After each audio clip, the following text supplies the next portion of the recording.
Hey everyone, and welcome to Backseat Sports. I'm Josh, and that is Caleb. And guys, we have a lot to talk about today. Obviously, today's video is talking about the insane news coming out of college football and the potential of this changing the landscape of what collegiate athletes or athletics could look like.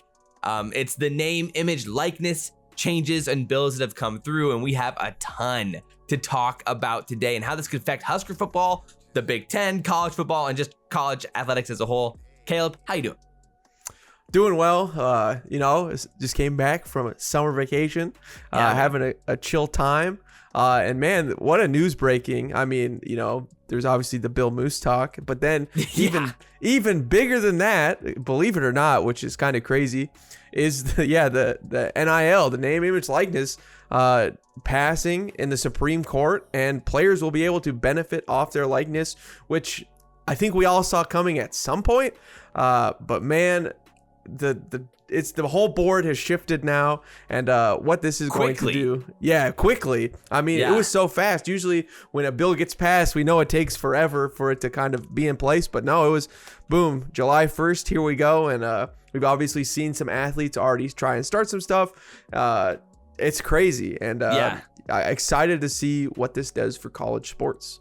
For sure. So, I mean, in this video, we're definitely going to get into the impact directly that it has on in big picture, college athletics, and then directly how it affects Husker football and overall, the potential fallouts of what this could mean. And there's a lot of small nuanced things with transfers and recruiting and maintaining your roster and just this whole aspect top down for organizing an athletic department at Nebraska now or at any school that really this is going to matter in the big time, in big time, with how athletics are run moving forward. So this is gonna be a fun video. I'm very much looking forward to it. So basically, the long story short about the start of where this became, obviously there's been this whole debate going back for the last few years about name, image, likeness in athletics. And it dates back to a court case in California. I think it was in 2018 that ruled in favor of the athletes in being able to benefit from their likeness. Obviously the NCAA fought it back. It went to the Supreme Court, and the Supreme Court ruled 9-0 on June 21st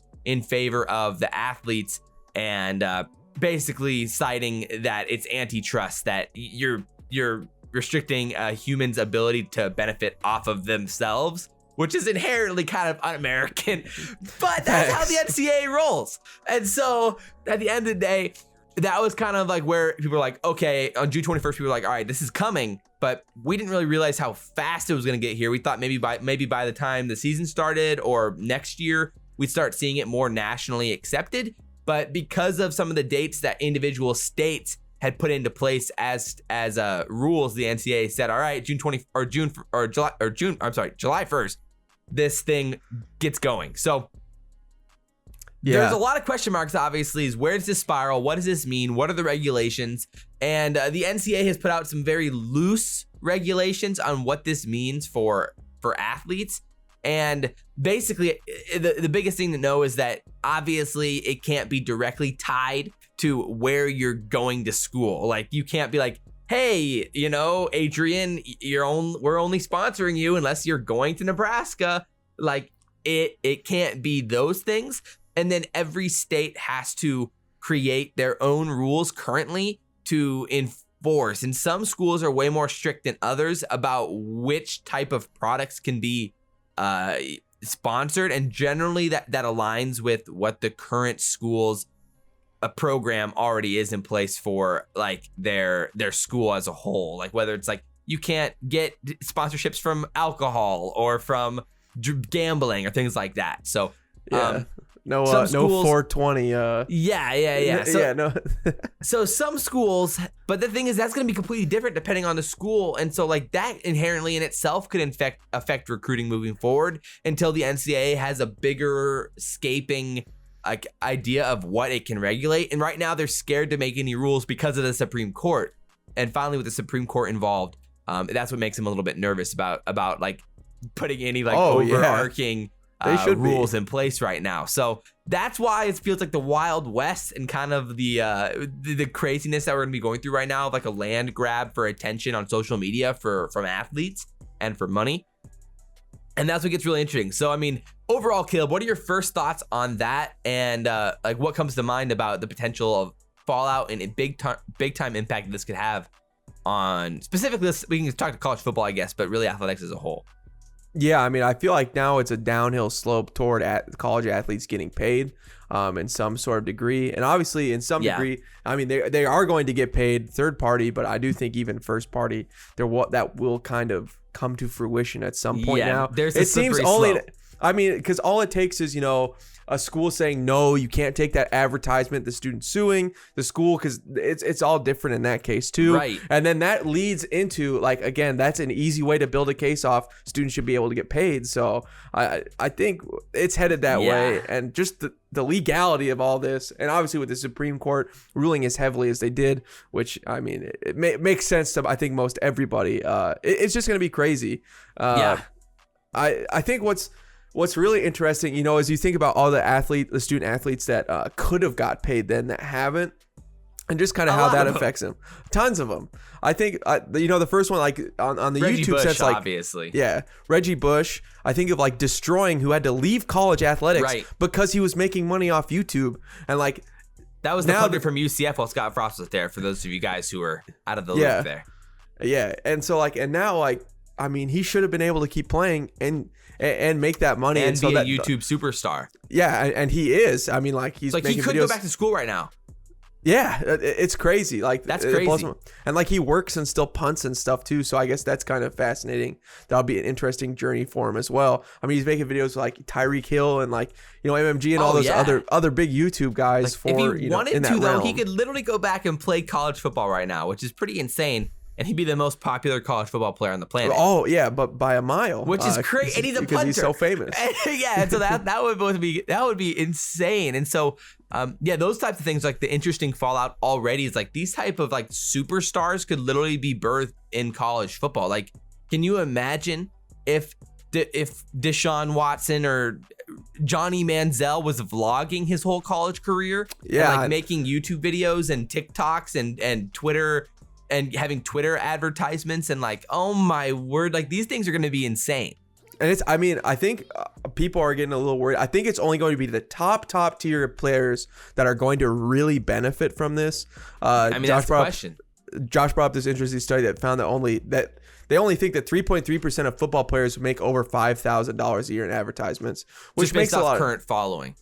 Yeah, which makes a lot of sense because, I mean, you do still have to have that following, and some people naturally have it, like, Destroying and some of those other guys. But like, I mean, think about, like, Johnny Manziel, how much he was on ESPN and all that stuff. He just got, all that clout because he was Tebow. so fascinating.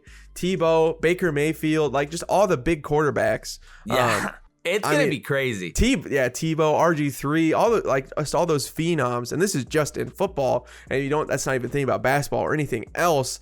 I mean, it's wild. And a lot of those players are going to walk into the NFL. I mean, they could probably be millionaires. That's only for the top guys. But even still, like, that's crazy though. And there is room for this to even get crazier. So again, I had to find it real quick to get the exact details. So the three things that the NCAA is technically, like, not allowing, which is so fluffy, is they do not allow compensation contingent on enrollment at an institution. Okay, sure. How are you going to enforce that? Yes, and then does not allow compensation for athletic participation or achievements. So not based off how well you play or anything along those lines. Oh, okay, that's interesting. And does not permit compensation for work not performed. So you can't just, like, pay them without work being performed. Oh, okay. But, like, what does that mean? Because, I mean, we know that top tier athletes, it's one tweet. It's one tweet. I mean, LeBron James, it's estimated over $1 million a tweet from the guy. Right. Like, and so at what point does it just become bad business? Like a booster's like, hey, Huddle, like, I want to sponsor a marketing campaign for Huddle. Like, I'm a big fan of Huddle's marketing. And then they're like, I want to pay one recruit $100,000 to tweet once. Like, yeah, how do you enforce that? I don't know. Yeah, like, I mean, again, the contingent on enrollment thing, it's just going to be, I mean, that's going to be so hard. Instead of enrollment, it'll be, we need people who live in the state of Nebraska to be our sponsors. And that's really fascinating. I think a lot of people will stay at home, again, because you'll gain, like, natural clout. Like, if you're a top athlete in your state, You're gonna have a lot of followers from all the high school people and everybody kind of watching you anyway. Yeah. I think it's beneficial for them to then stay closer to home because you're already gonna have that following, and like advertisers are gonna want you more because you are kind of popular. I mean, football is just, I think it's going to be a lot tougher than like other sports. Again, just because there's so many players, the helmets, everything else that's tough with marketing in football. You know, so I don't think like I don't imagine over 20 guys on a roster making like, you know, any sort of good money. But right. But the top 10 on especially the big Division I teams could make some legit money. Yeah, for sure.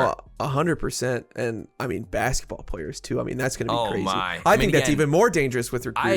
I agree. I think that this could threaten basketball as a whole. I mean, like college basketball. I like legitimately, just because it's already there for college basketball players to go straight to the NBA, versus like football, where like you don't want an 18-year-old playing with Ray Lewis. You know, like you can't. You physically can't. No, I mean, the college farm system is needed in the NFL because the bodies aren't ready. But for the NBA, again, it's a different thing. That's what gets scary. So, and like being that small, speedy guy, like can work out for a few years in the NBA if you stay healthy. Right. Like, and this video could go so many. This could be an absolute tangent of a video where you just go down like little rabbit holes, because it's like, I mean, again, you can talk about how this affects high school sports, and like literally freshmen and sophomore are going to be getting agents to negotiate future deals with local businesses in certain areas, and then they're gonna go where the money lies. Like, yeah, I mean, that's an interesting thing because you know, why wouldn't you? You still can't have agents in the NCAA, but I think that's gonna have to change, or else. I mean, I personally think that some of those high-end athletes are gonna get scammed. They're gonna get scammed by companies. No, they said you can now. Oh, okay, so you can. Yeah. So I mean, they're gonna get scammed by companies otherwise, because again, like, I mean, we've seen it in the social media world anyway, with like young famous people, like they sign, they get paid nothing, or here's this clothing brand, here's $3,000, but you're doing the work of what someone would normally get paid. $100K. But your reach is bigger than anything we could get otherwise, and like just all that stuff. So yeah, and I guess there will that's be a really some of that thing. though. That's where, crazy. I mean, there's so many athletes that eventually guys are gonna be. There's gonna be some sort of like down the chain, like, you know, the mid-tier starters will be willing to take way less money. Because they're like, we'll just do we need money. Like, we're college athletes, we'll take whatever. And there is going to be that thing too. So it's going to be really, really weird. And then like the question is like let's just start locker room on dynamics are going to be crazy. So let's start on the current team let's save recruiting for a little bit later. So let's start with like current players and like what this could look like for current players currently. So obviously the debate is how much of this has already been going on, and like, if some players have already been getting paid, like, okay, you know, some players are already getting paid at certain schools for sure, 100% guaranteed. But it depends which ones they are, which players are getting paid. Obviously, we've seen this in the past with guys like Cam Newton and Reggie Bush. Very public cases of that. Yeah. You know, and then what does this look like right now for current players? And then like, how does it affect the potential of transfers? And then we get into the recruiting aspect. So what are your thoughts right now on like a guy like Adrian Martinez? What do you expect for Adrian, who's currently one of the faces of Nebraska football, him, Cam Taylor Britt, JoJo Domann, those guys? Like, what would that look like for them branding wise in Lincoln or in Omaha? I guess my thought about it is like, you know, I think for like, you know, like Ndamukong Suh, he could have had the world, right? But, you know, yeah, like, because again, he was just so big and everybody loved him. For Adrian, I think it's tougher because it's like, would you rather have some of those older players advertising your stuff or a current guy? Is kind of an interesting thing. Agreed. Yeah, like again, like are they big enough where it matters? Again, like I think like the current volleyball team, I think has a way better shot. I mean, I think Instagram. On Instagram and other stuff. Again, they have about the same following everywhere, like those top volleyball girls do. Well, in volleyball, we have obviously that's just going to make us even more powerful. For volleyball, it's just going to be nuts. In the country that actually have a following at all, like, you know, that's what's going to be crazy. I think the great news, like for Nebraska and some of like the current stuff, is our fan base does have a good presence. So for like sure. So I think that does help recruiting better than and everything else. Most, yeah, for sure. Because again, just like being able to instantly add those followers for a new player is crucial now for brand deals, because we all know, like, as the more followers you have, the more money you get is essentially the formula for how this works. For sure. and we can provide that a little bit better than other schools, especially like for the lesser tier guys, the lesser mid-tier guys. This could be like a way better way to build a brand than other places. Yeah, I mean, like on Instagram, like Adrian has like 45,000 followers, and like I was comparing him to some of the other quarterbacks in the NCAA or in the Big Ten. I mean, like, Tanner Morgan only has like 10K on Instagram, and he does post pretty regularly in a similar way to Adrian. So that's not great. But like there's guys, obviously like the Ohio State guys, like the Chris Olaves of the world have like 110,000 followers. That's just a wide receiver. And he's just a wide receiver at Ohio State. So there is going to be that debate. And, moving forward, those guys have to look at the potential of brand building. And then there's also the side of like, okay, for current teams, like this is huge. I mean, you have to build your brand as a player and as a team. And like, if you're an athletic department, there should be a massive department of athletics now dedicated to content creation for teams and players. Like, I know we already have some of that. Yeah, like, Husker Vision's good, like pretty good, and we make those cool videos. It's solid. Like we've had the few like background vlog videos this year, which has been really cool and unique. But like we need to like triple, double, quadruple down on this and create for potential opportunities for any player at Nebraska to be like, yo, I want to build a YouTube channel. I want to start a podcast. I want to do Twitch streaming. I want to, create a show on Instagram or YouTube or TikTok. Like, I mean, those things. You almost need a whole building. Like, you need a building for it. And so that's what I'm thinking. Like, this is a huge opportunity, and the teams that take advantage of this early on are going to have a huge advantage in marketing and in recruiting heading into the next few years. As you look at all these awesome podcasts that we've started, the opportunities to build your brand and engage with the local audiences, and the irony of it now is that like fans quite literally are follow to a player on Instagram or Twitter will have a legitimate direct impact on the future of recruiting and a direct impact on how much money that one player makes, which is pretty crazy. It is insane. And so schools who engage. I know that Nebraska had like we signed up with we teamed up with like some marketing people for all those logos that we see. I forget who it was, which is okay. Like, and trying to build a brand. But like, I mean, if all 90 Husker players all have nice logos, like I just don't know. Do anything. I just don't know how that stands out besides it makes your Twitter, your Twitter background look nice. Like, is there, right. And so like, my thing is like, I guess the other thing is you have to be interesting.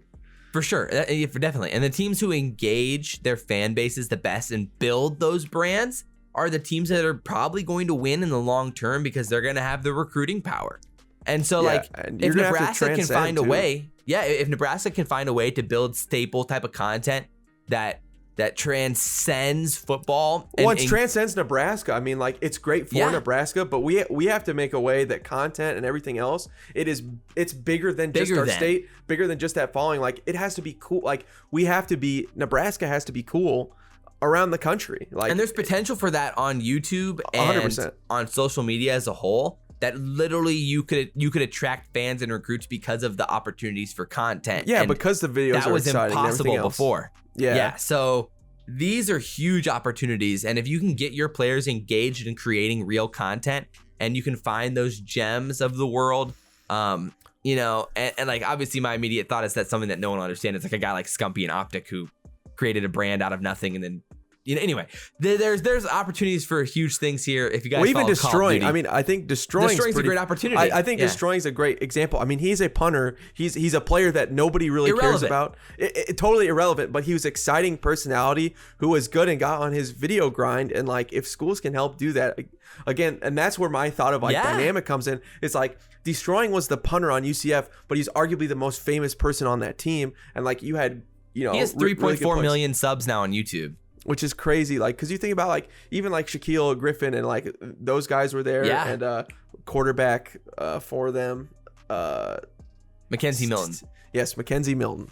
Like even him, like he's probably more famous than. So like I think that's gonna be a really interesting locker room dynamic. Like some middle guy players will just be walking up in their normal clothes, and then like some players that are gonna be making tons of money walking up in a Gucci and like a Lambo. Think about right now, like guys like Will Compton. I mean, like he's very famous now because of his podcast, but like in the NFL dynamic, he's irrelevant. I mean, he's like a backup fringe roster player like for a the Tennessee backup. Titans. Yeah. Yeah.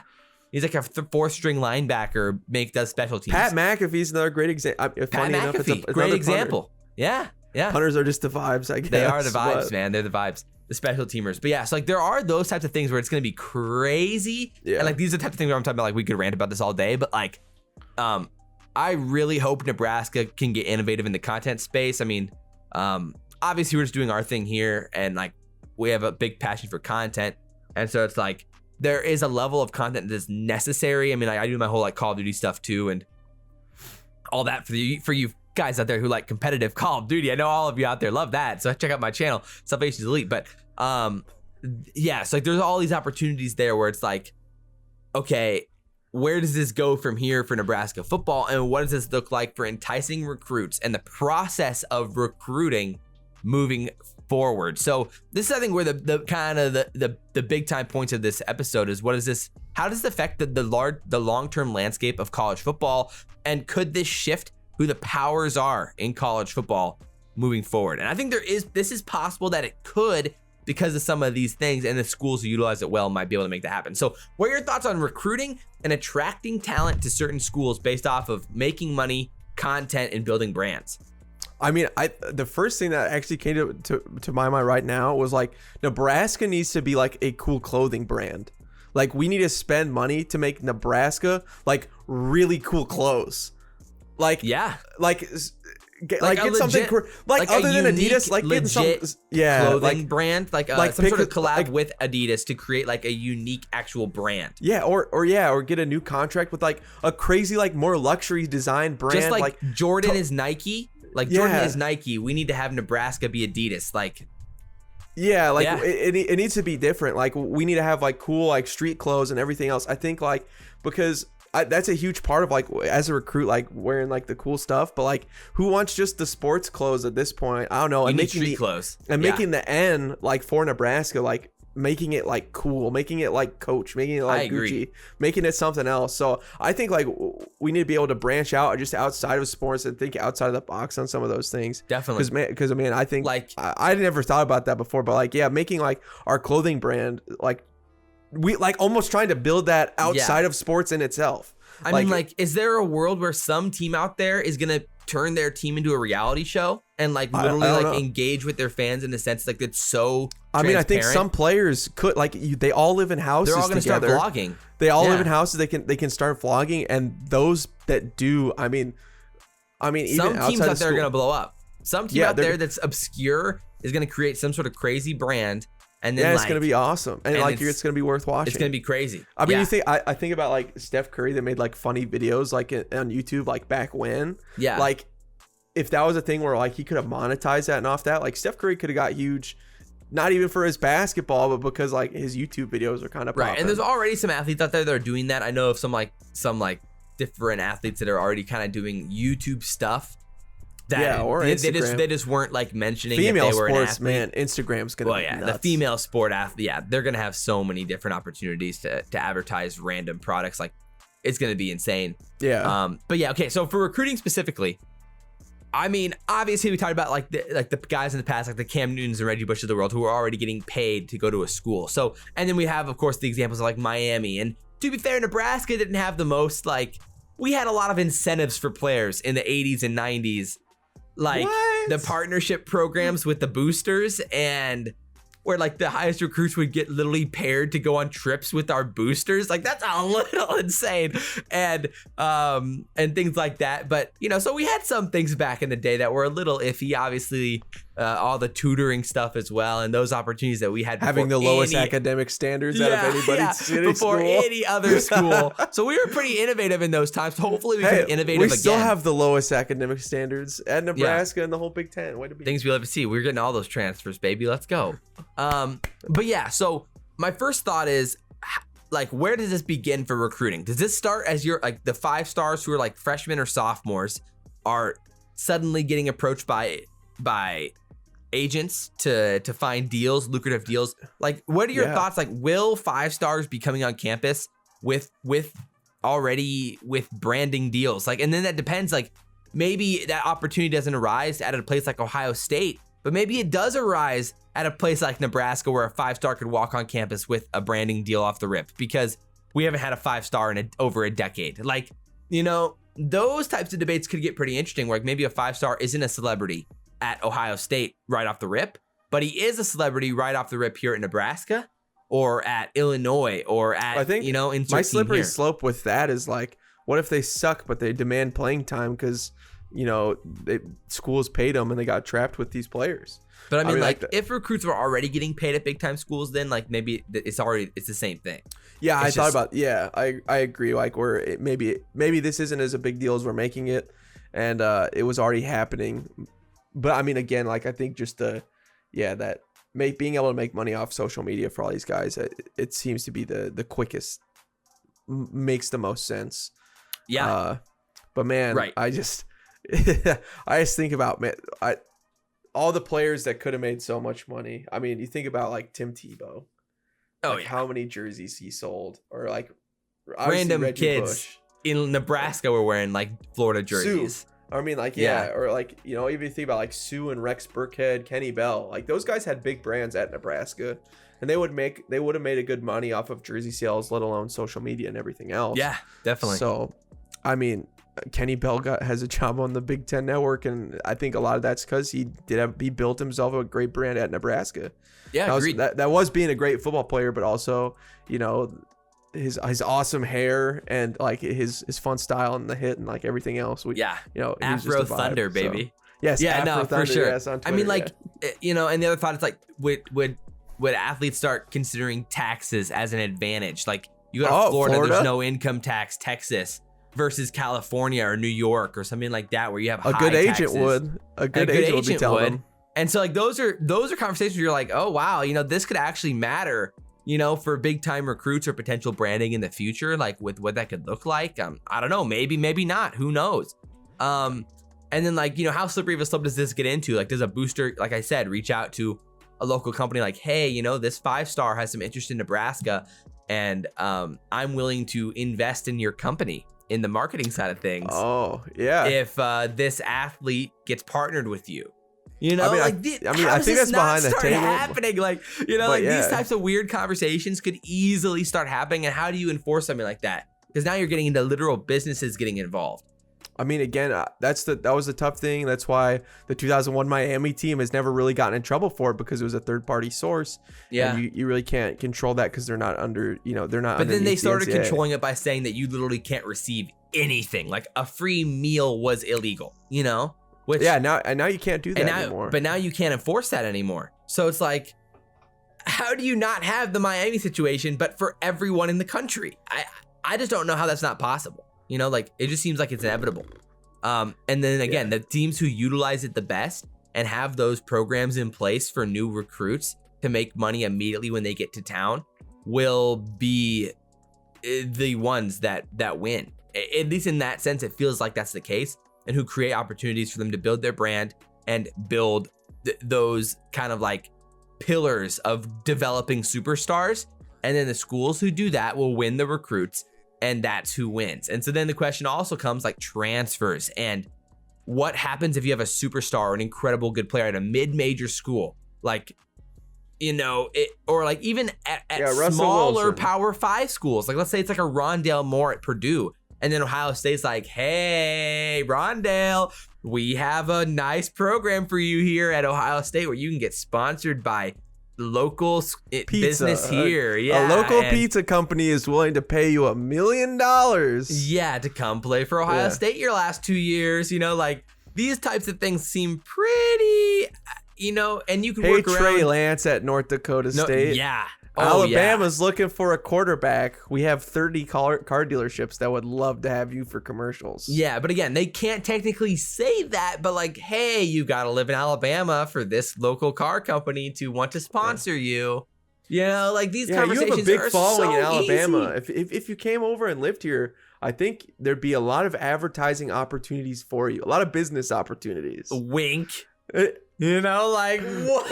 Like slides the envelope across the table with the check in it. Yeah. Oh, the envelope fell out of my backpack. Oops. Oh no. You know, like look how at the would numbers. these things not happen? Yeah. Like look at all those zeros. You know, like it feels inevitable. And So at the end of the day, what does Nebraska have to do to maximize the opportunities? And obviously it's good to see like the companies like Runza offering opportunities for athletes at Nebraska. Obviously it's small time stuff. The question is where do the big opportunities come from? And then how can Scott Frost use these pillars that we've created to create superstars? And how do we create the superstars to build the brand and impact our football on the field? Because it's literally going to do that. And so, can you start using those transfer ideas? And again, transfers is a whole nother where it's like, this could get crazy. Because you can transfer without any problems now. Yeah. And you can play immediately. Which is crazy that wasn't the case anyway, too. Yeah. I mean, like, man, it's like finally we're getting with the times here. But, I know, but like. Yeah, I know. I mean, again, it's going to get money slippery. Deals. It's going to get so slippery. Money's going to talk. It's crazy. I mean, it's going to be really interesting. And obviously, it only makes it harder to coach. You think about the NCAA basketball and just like one and dones and all that. It's just difficult. I think it will definitely make it harder. You're definitely going to need a really good head coach who is going to be really comfortable with that. And for sure. Good at building culture just right away. I mean, like, ironically, for like we were looking for an athletic director, and like it's a great chance for Nebraska right now. It is. It really is, because it's like, what if you hire somebody who has kind of this marketing experience, a background in these types of things, that like really understands people's attention and content creation and building brands. And that's what our athletic director really focuses on. Like, that could literally work for recruiting and building programs moving forward. Or even doesn't have to have that, but one that's going to understand that well and can implement. Or the importance of implementing programs. I mean, one of the two, and so it's going to get really interesting. I mean, I think for Nebraska, like hiring a large team of people to work with athletes immediately to aggressively build brand and plan out long-term content for the team that's going to build all of the players' individual brands and engage on a personal level with the Husker fan base is going to be huge. And then hopefully you find those superstars that you can build your podcast and your YouTube around and really start developing that. And like, I think Nebraska football as a program should have like a Nebraska football podcast where Frost is coming on pretty regularly, and then you're bringing on players to talk about things in college football as a whole and have these fun conversations that have never been had before. I mean, it's good to see Adrian doing his unfiltered podcast, but like, I think we need that on a bigger scale, and like coaches should be implementing this content like literally in like recruiting warfare to be like, hey, look, we get this many views on our podcast every single week. This many follows, this many listens, And so if you come on, you can come onto this podcast and be a part of this content, and we'll shout we shout you out, and like, and this will build your brand. Like, sure, we maybe as recruiting Nebraska, you're not allowed to like actually pitch sponsorship deals, but you can pitch show analytics, the attention of Nebraska football and the attention and the fans that we get, and that's where it gets really interesting for recruiting. And the coaches who utilize that effectively are the ones who dominate recruiting moving forward. I really do believe that. Yeah, I mean, and then the last thing is winning. Obviously, that again, does help. It's the cure all. It's the cure all for everything. If you're winning, you get national attention, you get clout just by being relevant. And if Nebraska can start doing that finally, again, like we do it in other sports. Shout out to baseball. Shout out to volleyball. Shout out to bowling. If we can do that for some other sports, shout out to track and field. They did good this year. But like, again, if we can do that for Nebraska football, I think it's going to be really good for them. And I mean, again, money's going to talk so much to athletes this next year. That's what I'm saying. Like, sure, at the end of the day, all fans can think, oh, it's not going to really matter. But like, it might not affect Nebraska football directly right away. But like, over the coming decade, when influencer marketing's only going to get crazier, if it could make the wealth gap just even get further for college football too. Where the Clemson, Ohio State, Alabama, the ones that have been in the college football playoff, if they don't expand it, if it stays 4 teams, and that wealth keeps getting bigger. I mean, the clout and everything that you're going to get at those other schools. I mean, I only feel like the gap's widening. It's tougher and tougher right now. I agree. So I think the playoff needs to get expanded so that, again, because super conferences is inevitable. This kind of like feels like just another path down that direction. Because the more it gets paid, the less teams there's going to be, the more difficult. So in the next 20 years we realign into super conferences, which I think makes the most sense.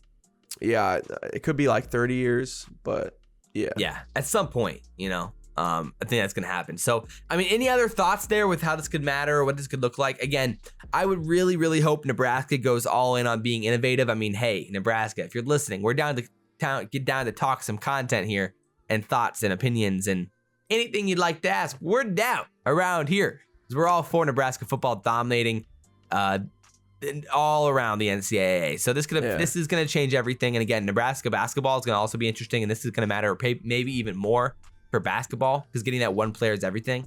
And that's the crazy thing is it's so much easier than like any other sport, I think. Right. In basketball, it's like, hey, can make you decent. This local company is willing to pay you $1 million. That is not crazy for basketball, I think, at this point, because the hit rate on the top recruits in basketball is way higher than in football. I mean, we saw what one Zion did, or Buddy Hield did, or Trae Young, or like you pick your big superstar that took a team for sure. Like, and like and then also to have those big players associated to your college and then do well in the NBA, it's money for you for a long time. So like, it's definitely worth paying. Yeah. So it could get insane, and that's where I'm very excited to see where this heads. We'll probably talk more about this in the future when you get more information about more post start. Right, and Nebraska hasn't posted their full guidelines yet. Some schools have, some schools haven't, and so we're waiting on that information as well. So there's a lot of X factors here with what this could look like, whether or not teams can whether or not players can partner with certain like athletic brands or certain companies in Nebraska like beer or whatever it is. Who knows? Those are all questions that are gonna have to be seen in the future, but I guess we are going to have to see. So I hope you guys enjoyed this video. If you guys did, like, comment, subscribe, share the video if you guys really enjoy it. Obviously, drop all your comments down below about what you guys think the impact of this could look like, the opportunities that Nebraska has to develop content and develop the superstars in college football, which is what we need to be doing and prioritizing to incentivize recruiting and winning moving forward. So I'd love to see our guys' comments down below. But as always, guys, I'm Josh. That's Caleb. And guys, this has been Backseat Sports, and we will see ya next time. Woo! We out.